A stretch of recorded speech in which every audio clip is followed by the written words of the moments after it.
Hey guys, welcome to our channel. So in this video I'm going to show you how to hide quantity in Shopify.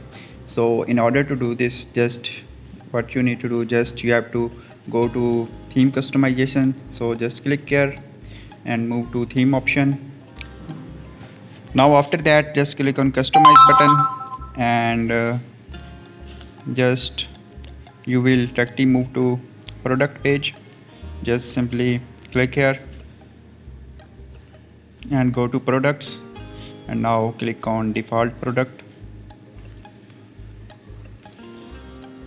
Just when you click on default product, so here you will find the quantity. So now we want to hide it. Simply you can delete this button. So when you delete this button, you can easily hide quantity in Shopify. So after deleting this, just click on save button. So in this way you can easily hide quantity in Shopify.